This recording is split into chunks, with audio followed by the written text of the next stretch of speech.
こんにちは. Welcome to Campanas Japanese. I'm Mei. In this video, I'm gonna talk about the Japanese small tsu.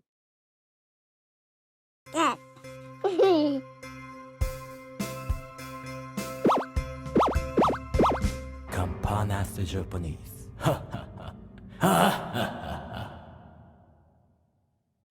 Before we get into the pronunciation of small tsu, we need to talk about the rhythm of the Japanese language.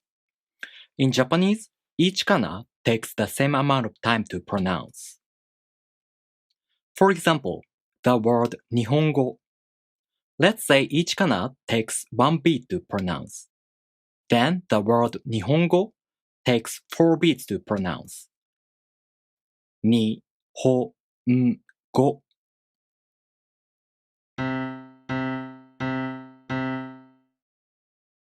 This applies to a small tsu as well. For example, asatte. This word also takes 4 beats to pronounce. The small tsu is a sound you pronounce with the tongue position for the next sound.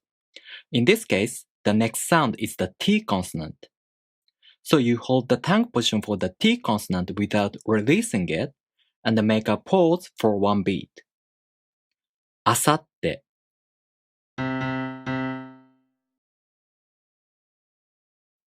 Asatte.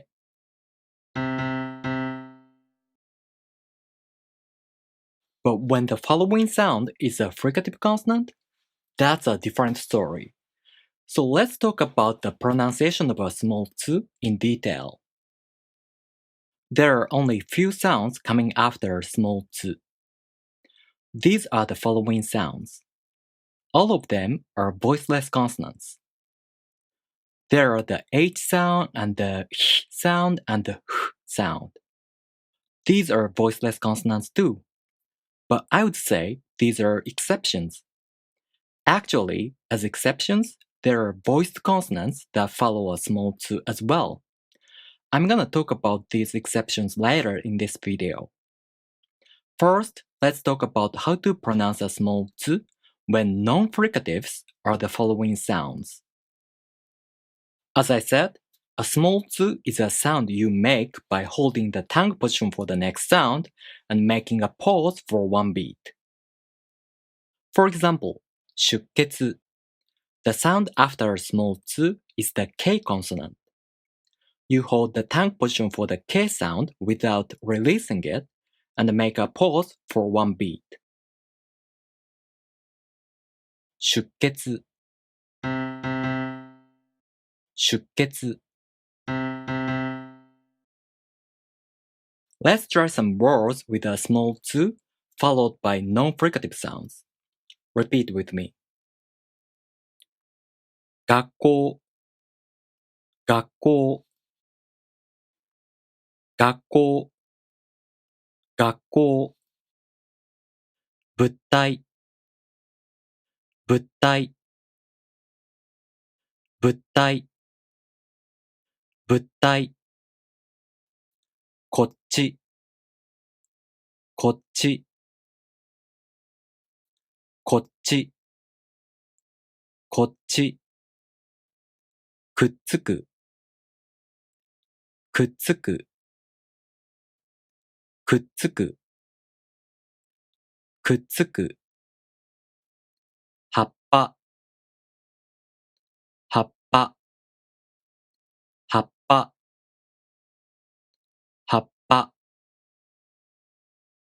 Next, let's talk about how to pronounce a small tsu when fricatives are the following sounds. When the following sounds are fricatives, you make a hissing noise of the following fricative sound for one beat. For example, 欠席. The sound after a small tsu is the S fricative sound. So you make the hissing noise of the S sound for one beat like this.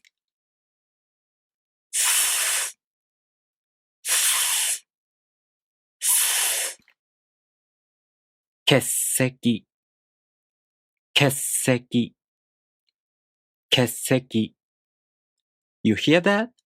In this case, you don't make a pause for a small tsu. If you do that, it sounds strange. 欠席欠席欠席欠席 Let's try some words with a small t followed by fricatives. Pay attention to how I pronounce a small t in the example words. Repeat with me. 日産日産日産日産一歳一歳一歳一歳雑誌雑誌雑誌雑誌一生一生一生一生 As I mentioned, there are exceptions. When it comes to loan words, onomatopoeia, or when you emphasize words, sounds that follow a small t are not only voiceless consonants. For example, ベッド、ベッド、バッグ、バッグ、はっはっは、はっはっは。このカフェ、ガッラガラだな。このカフェ、ガッラガラだな。